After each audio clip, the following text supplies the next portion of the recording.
Welcome to the Attention Deficit Disorder Expert Podcast Series by Attitude Magazine. Hi, everyone. This is Wayne Callan for Attitude Magazine. Welcome to today's webinar, The Do's and Don'ts of Behavior Management. This webinar is brought to you by M.Ed, the Working Memory Training Program.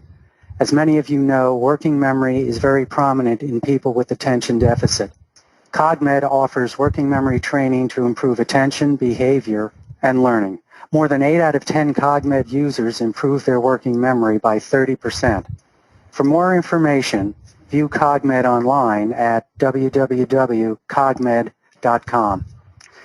As you know, behavior management is a challenge most moms and dads face, raising a child with ADHD or LD. We are all in need of practical to-dos about managing or changing behavior in our sons and daughters in school and at home. And we all face the challenge of not taking our children's behavior personally.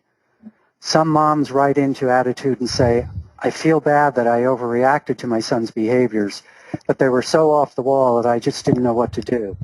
So there is a big need for help on this front. We are very fortunate to have Sharon Weiss, who is a nationally recognized authority on behavior management. She is the longtime co-chair of CHAD's International Conference. Sharon has also been inducted into the CHAD Hall of Fame. She is the co-author of the books From Chaos to Calm, Effective Parenting of Challenging Children with ADHD and Other Behavior Problems, as well as Angry Children, Worried Parents, 7 Steps to Help Families Manage Anger. Sharon has been a behavioral consultant in private practice in Northern Virginia since 1988. Welcome, Sharon. It's great to have you here today. Thanks, Wayne. I really am so happy to have this opportunity, and I appreciate the invitation to speak. Little clarification, the focus of my practice is to consult with the adults who are raising and educating the children and adolescents with challenges. My starting point when I see someone in my practice is to remind everyone that these are kids who want to get it right. And if we can agree that they'd rather get it right than get it wrong, then we can further agree if they knew the right thing to do, if it came easily to them, they would be doing it. There is something that's getting in the way. And we have to help them over that hurdle, over the obstacles that negatively impact on their own success. So during this time, as we get to some of the information that I want people to have, and before we get to Q&A, question and answer, a little perspective on behavior in general. These are things that I think that all adults, whether they're living with challenging children or not, need to remember. That would be parents, educators, specialists, everyone. The research clearly indicates that to be successful in making change in behavior, that kind of change must be taught to and must occur at what's called point of performance. Without something right there where the behavior occurs, change may not actually take place. Meaningful change may not take place. Point of performance means we make the change where the child lives. It means we make the change at home, we make the change at school, wherever he's going to be asked to perform the behavior, that becomes the center of our focus. So what this means is, therefore, behavior change in a child starts with you. It starts in the classroom, it starts with the teacher, it starts in the home, starting with the parent. So let's talk about the kinds of behavioral traits that often characterize a child with ADHD. Mind you, ADHD is not like pregnancy. You can be a little bit ADHD, so it won't look exactly the same in every child. I have my own definitions of ADHD. It's more the way it plays out in everyday life than the DSM diagnostic criteria. First, it's an inability to organize time and space. These are kids that will come home with their books and their assignments and their jackets, but not necessarily on the same day. In addition to this, these are children and adolescents, and frankly adults, who seemingly have no internal clock. If they're doing something that they like to do, and they've been doing it for an hour, and you interrupt them, to them it feels like 5 minutes. But asked to do something an adult wants them to do that's of low interest, if they have to do it for 5 minutes, inside it feels like an hour. For the middle and the high school that is any kind of secondary level. An additional problem is any attempts to shore up poor performance in one subject is generally going to be at the expense of their other classes. The time and energy they dedicate to catching up in one or two classes will often negatively impact on their performance in other classes. So when we're asking them to clean up their act across the board, they seemingly cannot generate the consistent effort across the board. And it's less a matter than effort, which is always what people ask, how do I motivate them, how they're not giving their best effort. But it's less a matter of effort than the organization, the time management, the issues associated with executive function that are part of ADHD. Second area, ADHD is a disorder of performance, not skill. Russell Barkley talked about it as an inability to do what you know. It's not a matter of knowing what to do. It's a matter of doing what you know. They know the rule. They know what they're supposed to do. They just don't do it. And telling them over and over again doesn't help. As a matter of fact, that's when it becomes annoying. It feels like it's nagging. We feel like we're nagging the kids when we remind them over and over.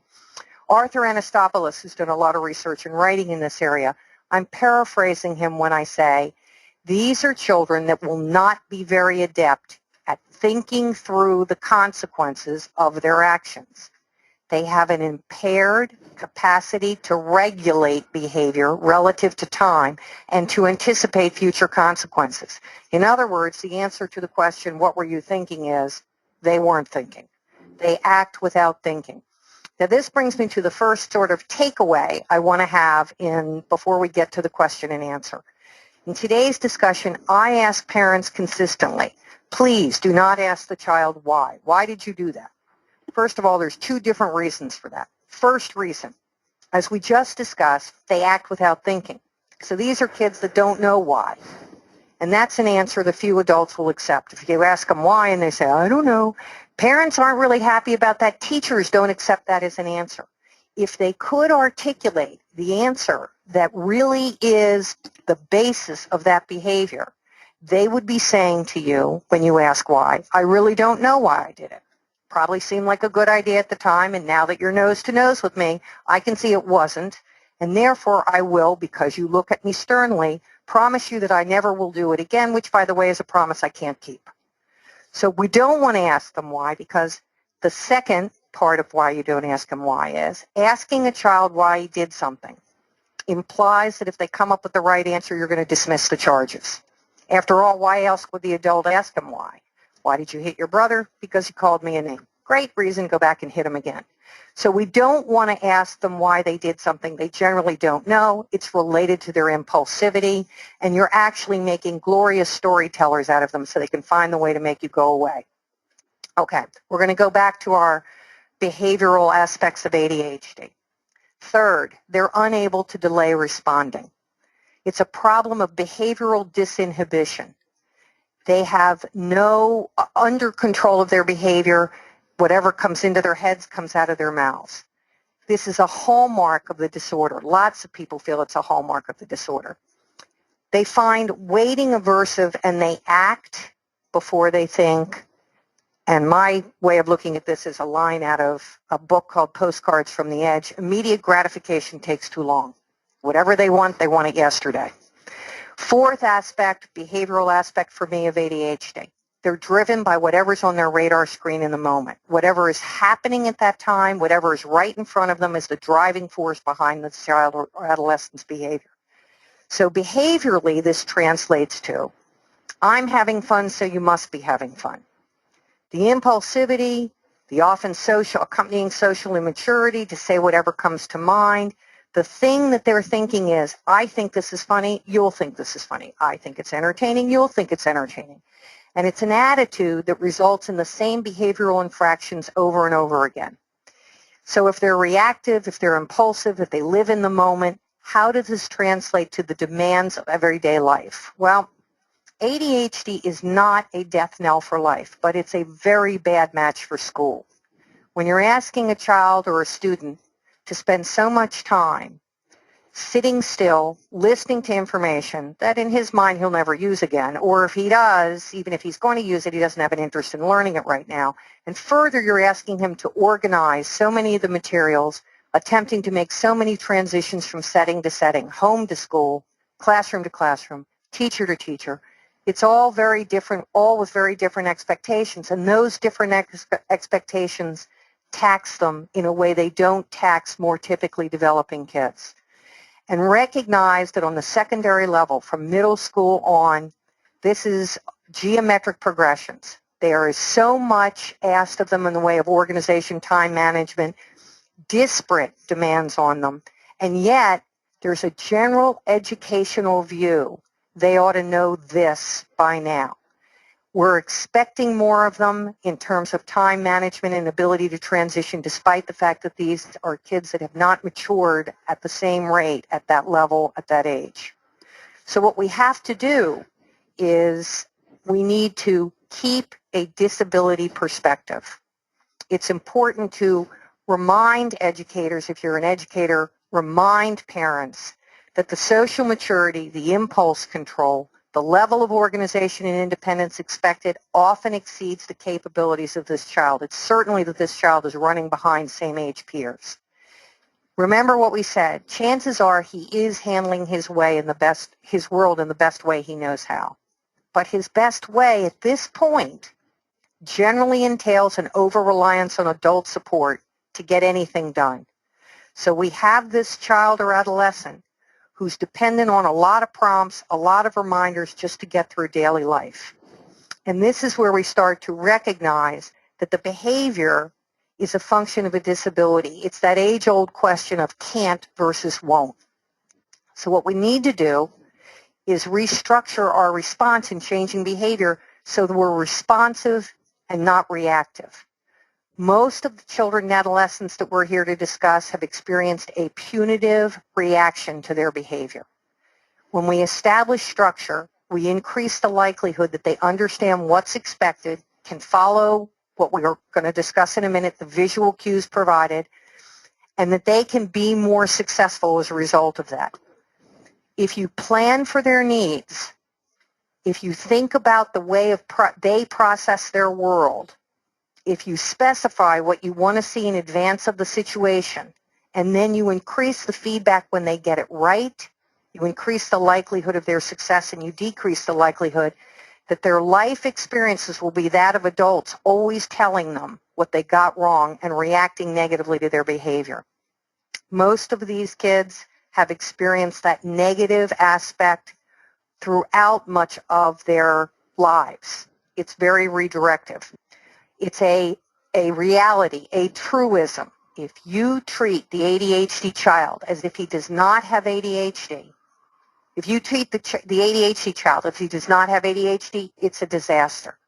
But if you treat a child who does not have ADHD as if he does, it can be nothing but beneficial. What works for kids with ADHD is good teaching, good structure for any child. What they need is increased structure and predictability.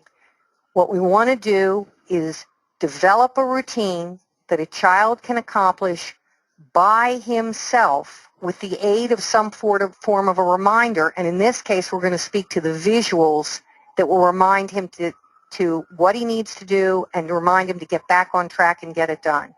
It's the opportunity by establishing a routine for them to practice something over and over again until they can accomplish that set of behaviors independently. That's the goal. Increased understanding of what's expected and the opportunity to get it right.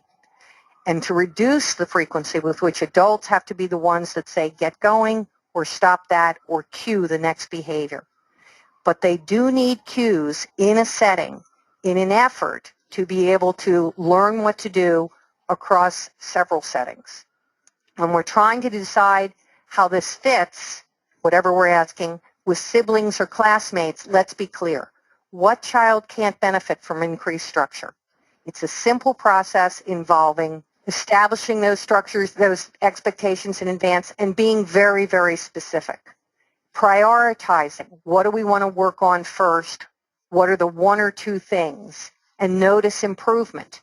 because improvement becomes our new definition of success. Any kind of progress is success.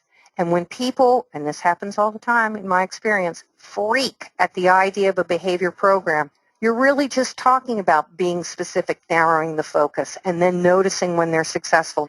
So what we want to do is asked and answered 3 questions really do define how to go forward, build a program, or establish a routine. The 3 questions are, what do I want him to do instead of what he's doing? If you don't know, there's no chance that the child does. And what's happened is that we've often told them what we don't want them to do, and it's better if we tell them what we want them to do instead. How can I put what I want him to do in a visual format so he doesn't have to rely on me telling him what to do all the time and prompting and reminding him? Third, what will make it worth his while? What is something powerful enough that if it's made contingent on him doing the behavior, it's only available when that behavior occurs, and for the behavior that it's hard for him to sustain. Then he'll practice it, he'll work to practice it until it comes more easily. Whatever it is that you provide as the reinforcer or what makes it worth his while cannot be available at any other time for any other reason, and that's critical. If you can get it somewhere else, if there are 6 behaviors that you pick and say he's earning his allowance for those 6 behaviors, your child will learn to do the 3 or 4 that are easiest for him, not the 6. So you can't offer the same reinforcer for many, many different behaviors, and you have to make sure they don't have access to allowance or discretionary spending money some other way. We did talk about the fact that we want to use visuals. Visuals are so important because they clarify expectations so that we don't change as the adults our minds about what it is we want them to do. We make it clear what we want them to do in advance, and we don't shift to something else. I often refer to what I call the you didn't comb your hair syndrome. If you want your child to get up, dressed, and downstairs by 7:30, get up, dressed, down by 7:30, and then finally your child gets downstairs by 7:30, and you look at him and you say, you didn't comb your hair. Well, the problem is he can't get it right even when he gets it right. When we use visuals and have a morning checklist of what the 3 or 4 things he has to do in the morning, we stay honest about clarifying it. It depersonalizes what we're asking so that it's not us telling them, it's the system telling them what to do. Most of these kids benefit when we have a system that dictates outcome, but their behavior drives that system. So we depersonalize it with checklists. If they come down and only 2 things are done, we're able to say to them, look what you've done from the checklist, what's left to do. You decrease their reliance on the person telling them, and you facilitate generalization. And what this means is that checklist can be used to get up in the morning every morning, but if they go stay at grandma's, it can be the same thing at grandma's. It can be any place they go because it is portable. So when we talk about how to change behavior, we want to do it in advance of the situation. We want to be proactive. We want to teach the behavior before it occurs. When the misbehavior occurs, tempers rise, emotions kick in, no one's at their best. If you're in a restaurant and there's a lot of acting out in the restaurant, it's already too late to teach to sitting. I have not a small number of parents who decide that going to a restaurant is something they'd like to go have happen more smoothly, so they have a practice night at home with a checklist of 2 or 3 behaviors, and they have restaurant night at home. And they practice at home before they get in the situation. You've got to practice the steps for the needed behavior before you get in that situation. These are kids that are seemingly oblivious to the obvious. And we keep telling them the same things over and over. I will tell you, because I tell people often, the answer to the question, how many times do I have to tell you, is obviously one more time or we wouldn't be having this discussion. What you want to be able to do is understand that what they're doing, if you take it personally, you will undoubtedly be more reactive instead of responsive. So don't take behavior personally. Don't attribute negative motive. They really are not doing it on purpose. When the behavior occurs repeatedly in school, I can tell you, whoever is the educator who has this behavior in front of them, they didn't develop it to get back at you and disrupt your class.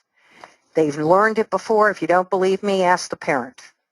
And the other aspect is you could go and ask last year's teacher. It probably wasn't there. Success comes from structuring so that there's less of a problem in advance of the situation. I want to make sure that I have plenty of time to ask questions, answer questions, because it's my favorite thing to do. So Wayne, do we have any questions?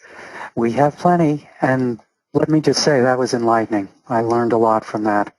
Well, thank you. Jan asks, my 9-year-old child feels badly that he can't control his impulsivity. He just says what's on his mind or crashes into classmates at school. Everyone around him is issuing reprimands, directions, or course corrections. As a result, he doesn't like himself anymore. Is there any way to change his behavior so he can bring up his self-esteem?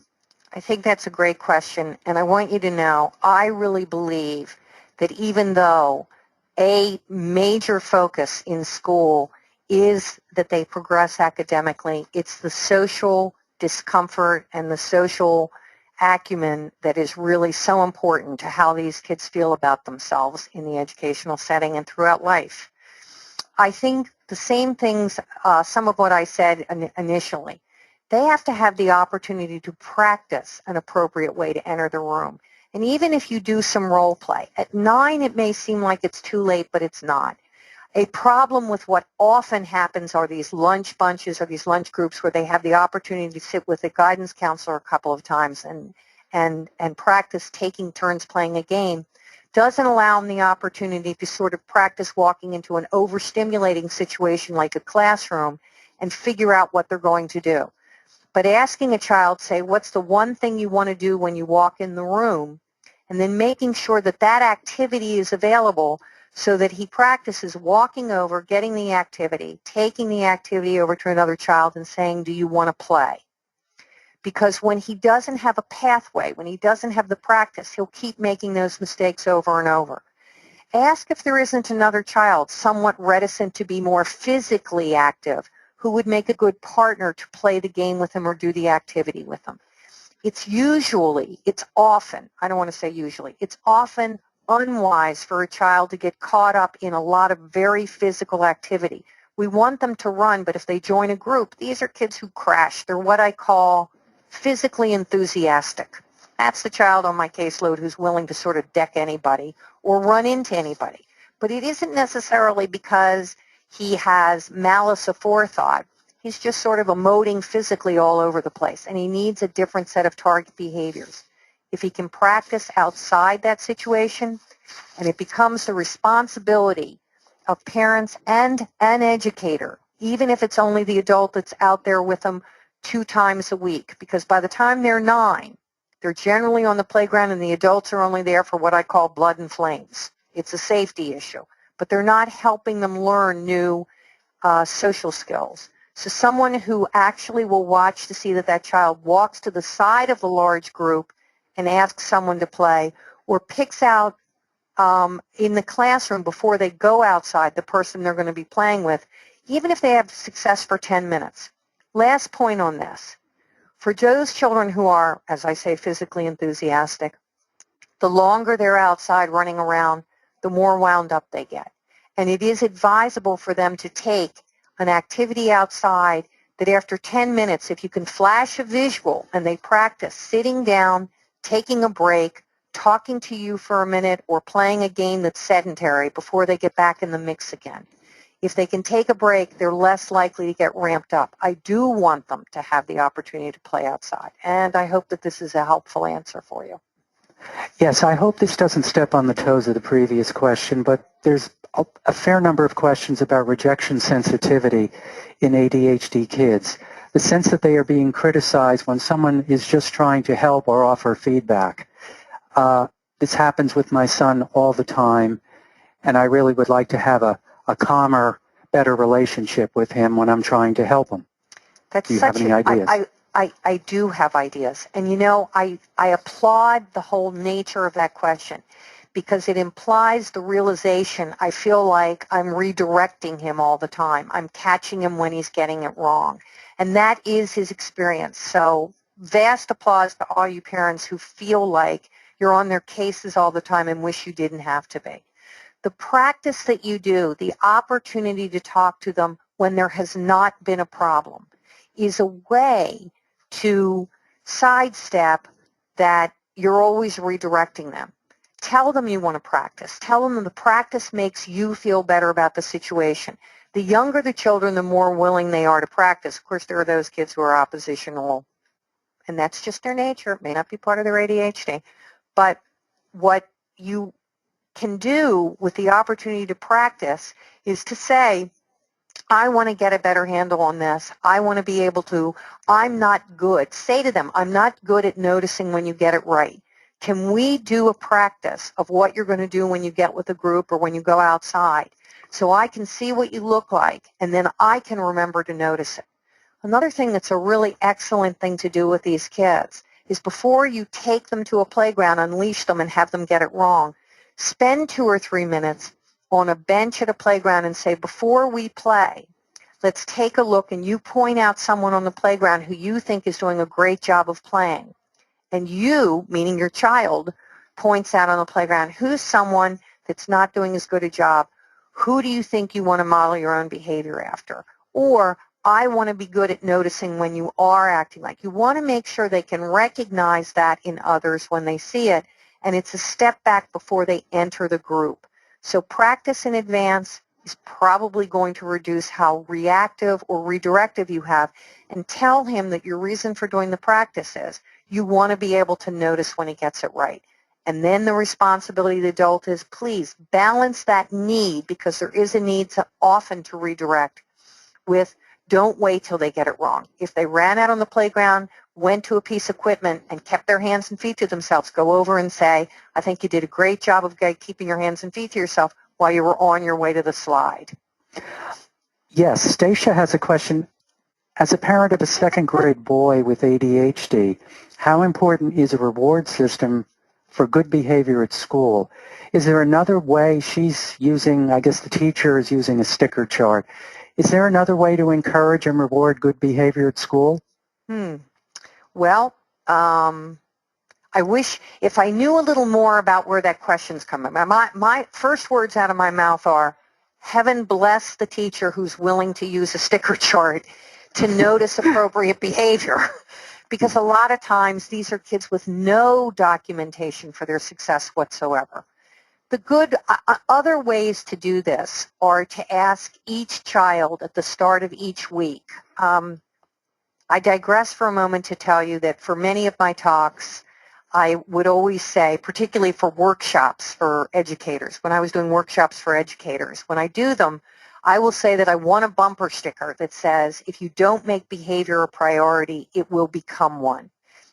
And one day, one of my favorite people had 5 bumper stickers made for me that say, if you don't make behavior a priority, it'll become one.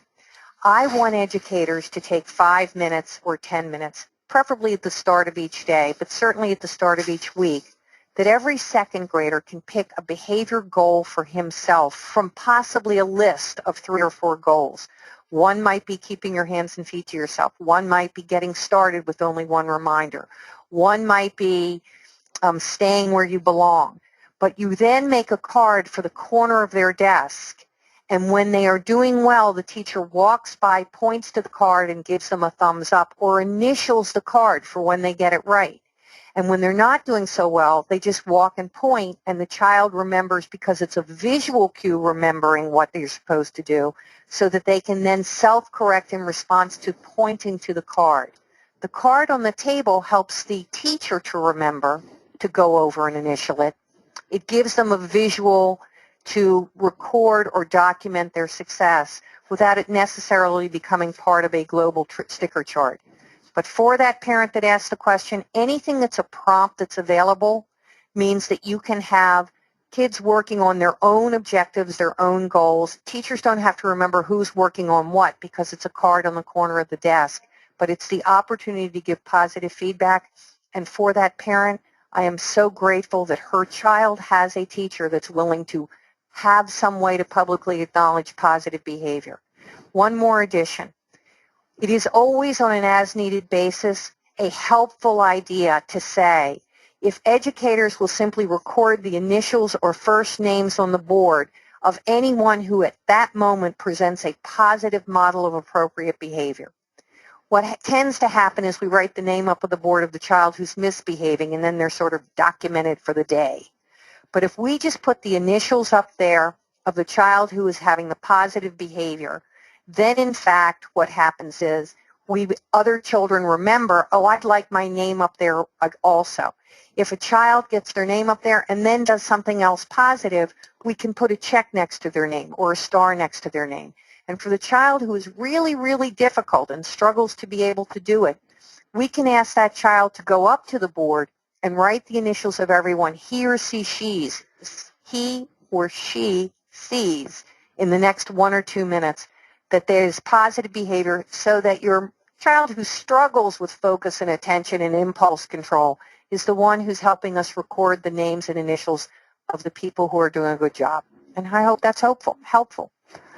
Well, that last piece of advice is excellent, really. Very, very good. There are several questions about ADHD and oppositional defiant disorder. Several parents have asked, I've tried to work with my child to change his behavior, even in some cases referencing some of your tips, but they don't know if they're dealing with ADHD or ODD because they don't seem to be having any positive effect. So they just wanted you to talk about that and perhaps parse out the difference or what should be done practically for their children. Okay. I think I appreciate being asked that, because what I do for a living is behavior. I think I see a lot more really challenging behavior than maybe some other service providers in the community. And I always, a flag goes up in my head when I have a child who's referred to me by physicians, by educators, by other therapists, and the diagnosis on that child is ODD, oppositional defiant disorder. My experience, my professional experience is children under the age of 6 or 7 who are already carrying a diagnosis of ODD, there's something else happening there. It's not just ADHD. It's not ODD. It's something that someone has not actually recognized. If you remember in my remarks, my opening remarks, I said these are kids who would rather get it right than get it wrong. And that's true across the board. So if it came easily to them, if it's something they could do, if it was something that they felt confident and capable of doing, they would be doing it. And most children under the age of 7, 8, really do want to please adults, but it has become so difficult for them to do it. A lot of the time, not every time, but a lot of the time, when there's a child under the age of even 9 with a diagnosis of ODD, there's an accompanying unidentified language processing issue, an issue of anxiety, because a lot of the kids on my caseload are not the kids with anxiety who are, oh, I'm afraid or I don't want to do that. These are kids that because of they're much more rigid because of their anxiety. They have an expectation as to outcome. They will only be comfortable if that specific outcome happens. And what happens is when reality does not match their preconceived notion, they go from 0 to 60 in 2.4 and they look very oppositional. They look very defiant. They are attempting to seize control of a situation that feels very out of control for them. And they do need better skills. And I know everybody wants to know, well, what are those skills and how do you address it? But they do need to have an understanding that the more you lay out in advance of what's coming, the more they have timers that indicate time is up. And it's not the parent telling them, it's the timer that says time is up. So when they say, please, please, please, please, please, can I have 5 more minutes? The answer to that is, I'd like for you to have 5 more minutes, but the timer says time is up. And they learn to recognize that the timer says time is up. There's no point railing against the adult. And then they need credit for acknowledging the timer, even if, and this is a part that happens often with kids who have been labeled as being oppositional, your goal is that they follow the direction, that they adhere to the routine. Parents and educators alike have a hidden agenda. They want them to follow the direction the first time it's asked, which is hard for even me to do, and they want them to adhere to the routine and follow the direction and be thrilled about it. And these kids are just not thrilled about it. So we start to pick them apart for the fact that they have a bad attitude or are complaining and moaning and yelling, but they're following the routine. Please first put them on mute, think to yourself, it's not what they're saying, it's what they're doing.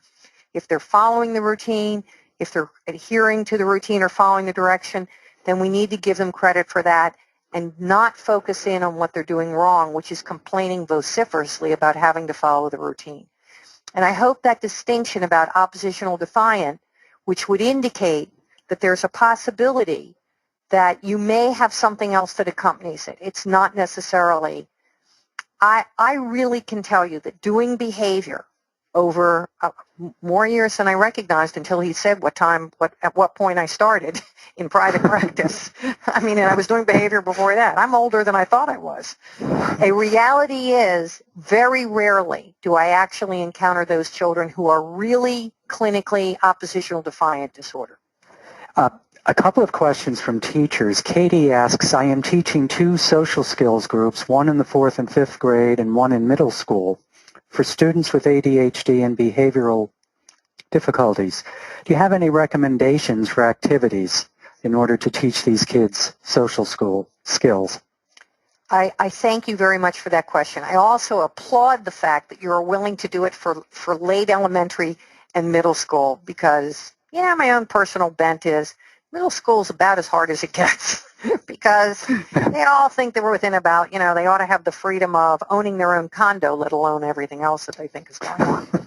But the social skill deficits in early elementary, let me start by saying that a blessing is that they are often oblivious to the fact that they're not fitting in and they're crashing into others. But there comes this sad reality when they're in 4th and 5th grade, even as early as 3rd grade, that they are not the same as others. The kinds of activities are, ask them first to look at a list, and this is true for both middle school and late elementary, is to look at a list of activities that somebody else has drawn up that they think is of interest and help them determine what are the questions you can ask someone about why that activity is interesting to them, and then find a way to do that activity with them. A problem that happens in a social skills situation is they talk about what's interesting to them, they do what's interesting to them, they tend to ignore or cast off what's not, and then, of course, there's still that social acumen they don't have where they inadvertently make remarks about what somebody else is doing because they have no edit button. But they never think about what interests somebody else.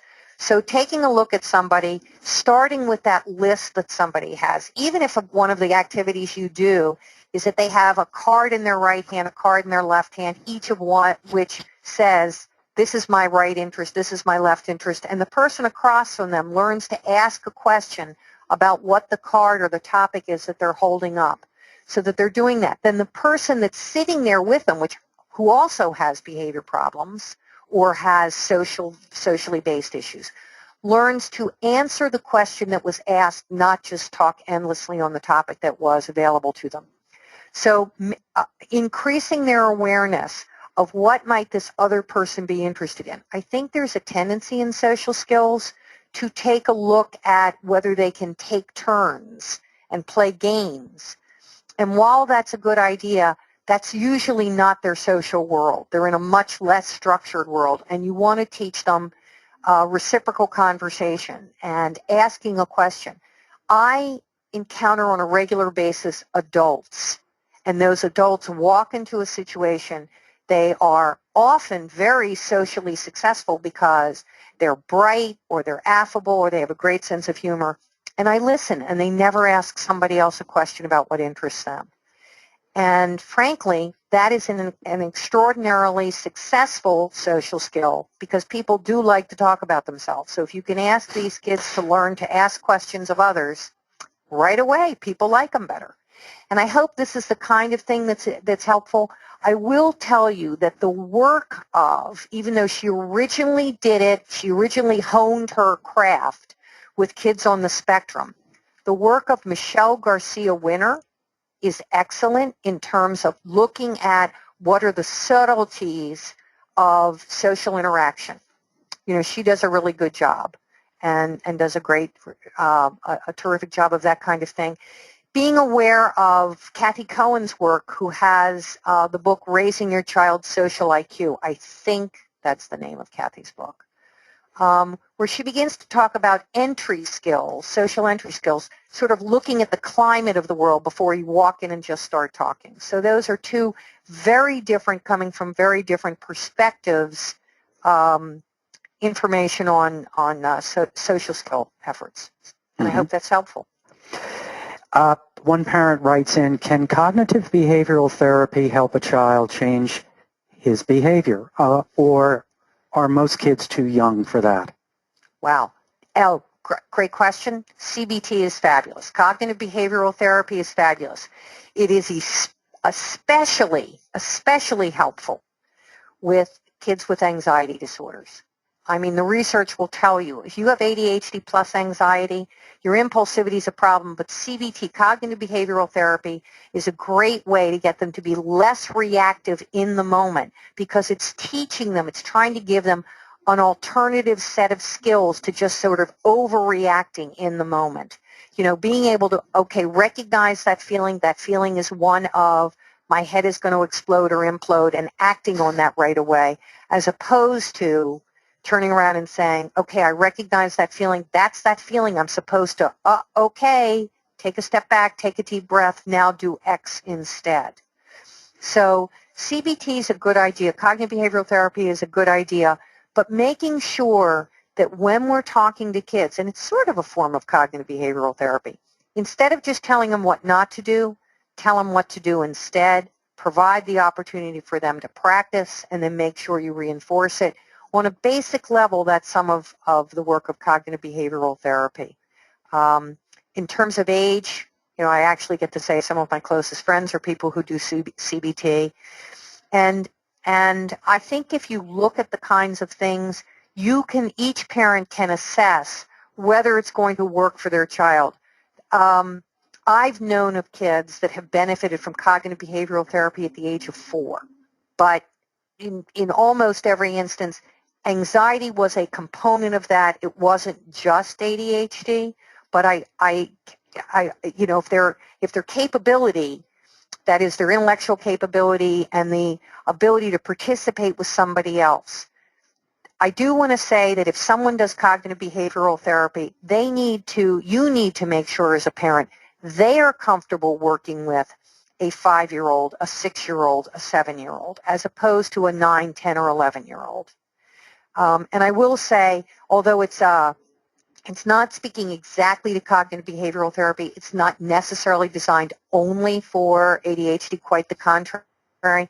There's a book called Anxiety-Free Kids, and it is by Bonnie Zucker. And I'm pretty sure it's Bonnie Zucker, and I don't look it up because sometimes I just make up names when I can't remember.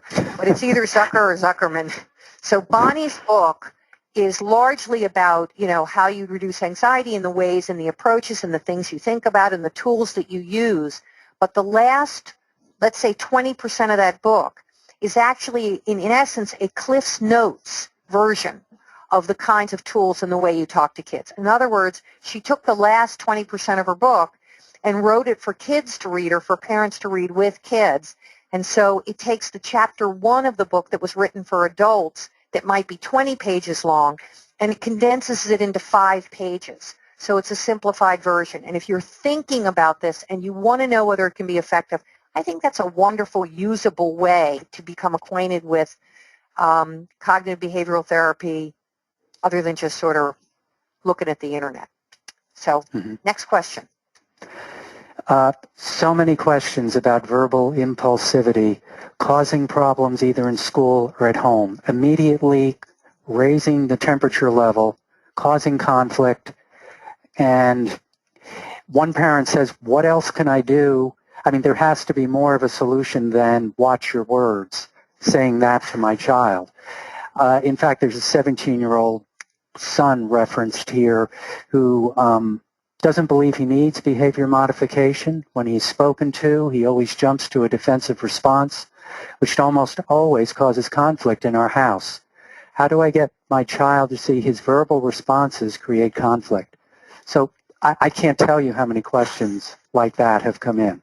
Okay. Verbal conflict is different than verbal impulsivity, even if the impulsivity is at the basis of conflict. So I'm going to try and address this so I can give enough information that's specific to the different populations. I'm going to start with the 17-year-old because you did, and I sometimes feel like I'm slighting the adolescent. Let's everybody remember that adolescence is its own handicapping condition. It's a problem in and of itself. They actually think that they are not being disrespectful. They're just stating their opinion. You, on the other hand, need an attitude adjustment. That's their feeling about it. So I do believe that one of the things that is helpful is to begin a process in a household. I ask parents, the parents on my caseload are beginning this process with kids as young as 4, all the way up through 16, 17, and 18. At 18, you hope they go to live someplace else. But for the 17-year-old, it is sitting down and saying, we're only going to talk for 5 minutes gauged by a timer, and then have at the top of a piece of paper the topic that you're going to discuss, which is not going to be that you have, a wicked mouth or you talk back all the time. It's that we don't think the family dynamic is going well, and we want to do a better job of being able to discuss topics without being angry with each other. So we're going to make suggestions of what happens, and we're going to write them down on a piece of paper. So what to do so that the discussion goes more smoothly, and what are the signals we can give each other when we want to take a break because it's not advancing. It's just not going where it ought to be going. Now, this is different than a power struggle, because power struggles, I just want to take one moment to say, that's when whatever you say, they have an objection, it quickly escalates. And that means that this is, if you're raising a child, if you have a child in the home, and this is different than the educational environment, but if you have a child in the home, and no matter what you say becomes a negotiation that quickly escalates to an argument, I need parents to remember, nobody wins a power struggle. No one wins. Even if one or the other gets their way, eventually what happens is someone is bitter and angry. And because no one wins, the best way to deal with a power struggle is to agree to walk away and deal with it at another time, even if they were disrespectful. But you do need to decide at a later date being as soon as 20 minutes afterward when you walk away, reconvene and write down what you need. But the only thing worse than having a child who creates power struggles all the time and has to have the last word is a child who has to have the last word being raised by a parent who has to have the last word. It's not going to work. So you want to establish a pattern where we're going to sit down and discuss it. And what's the signal you're going to give when you say it has now come to raised voices? I have rules in families where you can talk about yourself or current events and your mother and brother were not in the newspaper today. And that means anytime they're going into insulting language, it means to say, we're taking a break, the conversation is over.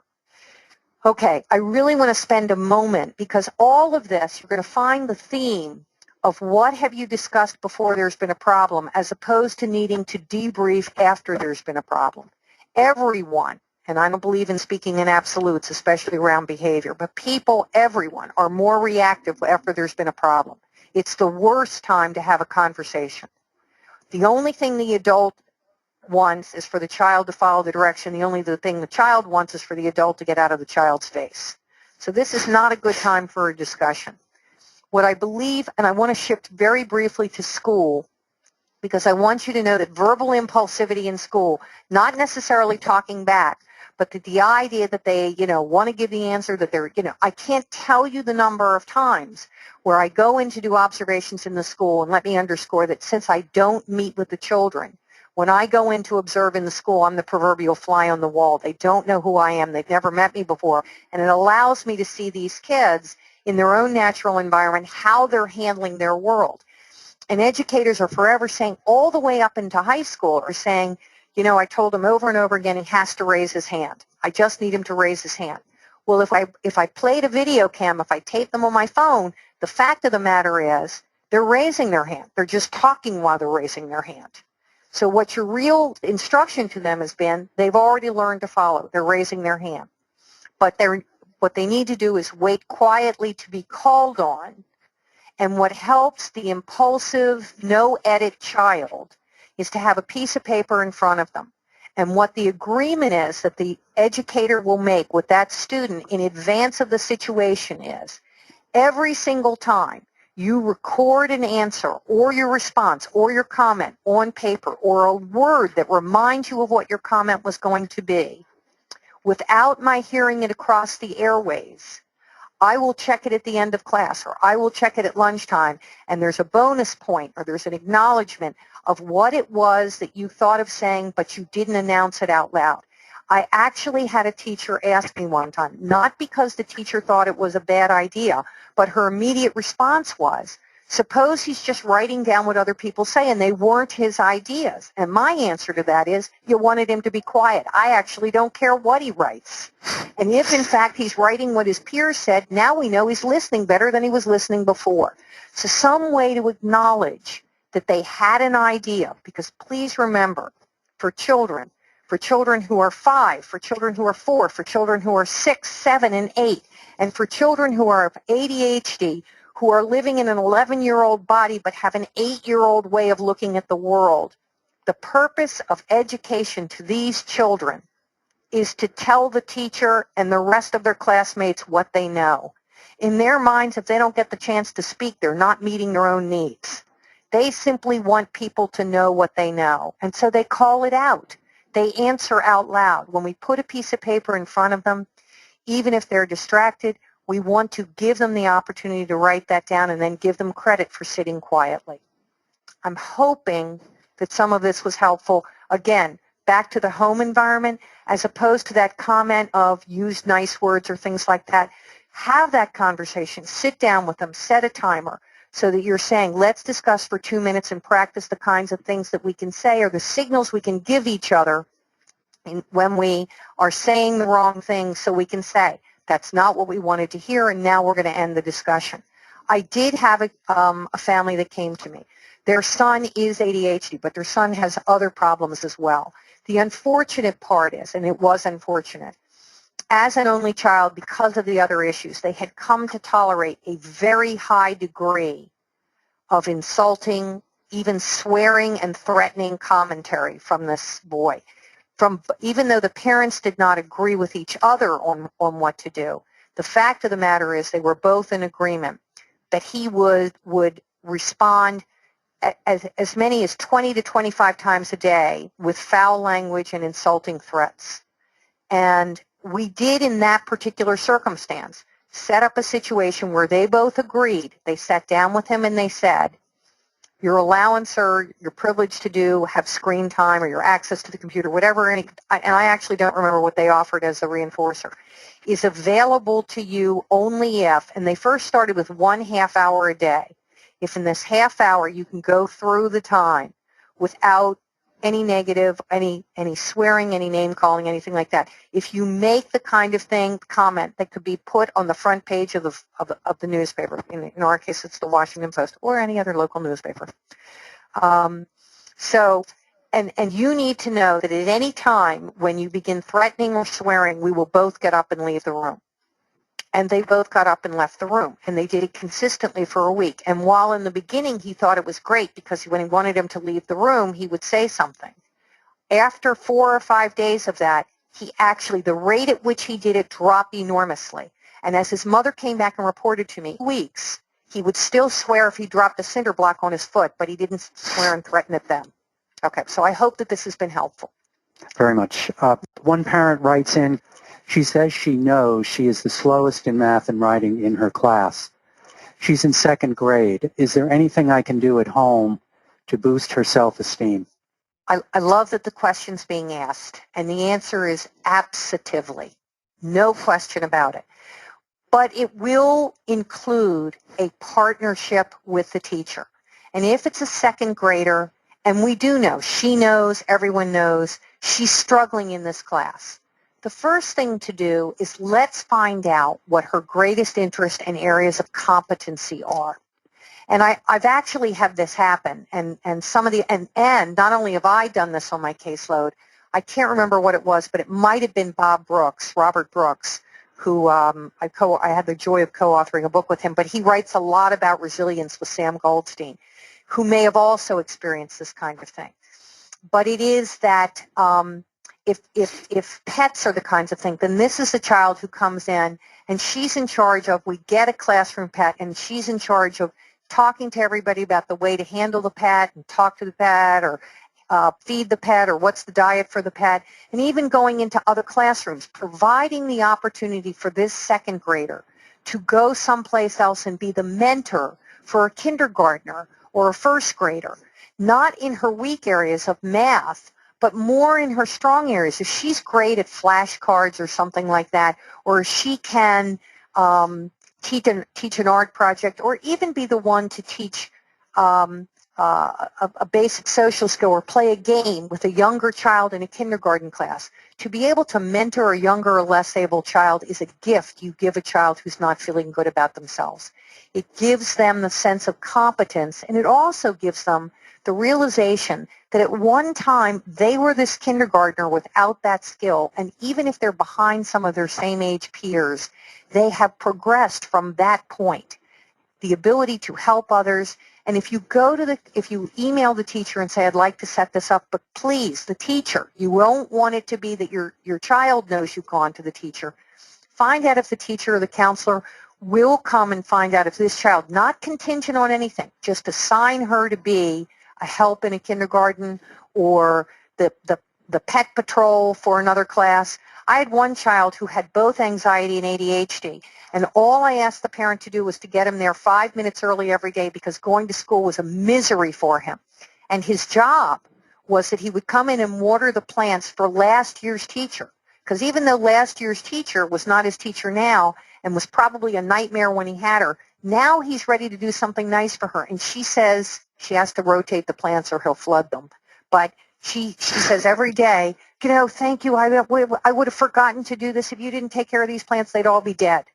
I have another girl. She has learning challenges that are really significant, and she always socializes over everybody else because she knows that she can't do the work once she gets to class. She now reports to the office in the morning. She distributes memos to teachers because we need her to come to school for a competency reason, not for learning something that she already thinks she's behind. And hopefully that's helpful. Sadly, I think time is up for this webinar, Sharon, and I have to say, you really were outstanding. So many practical insights and takeaways for our attendees. I can't thank you enough for this. I so appreciate the opportunity. I want you to know pitching specifics is right in my wheelhouse, and I really appreciate your asking me to do this, and I hope I was helpful to everybody out there. And I thank Attitude enormously for this opportunity. You've done a wonderful thing, so thanks. Have a good day, everyone. Take care. For more Attitude podcasts and information on living well with attention deficit, visit attitudemag.com. That's ADDITUDEMAG.com.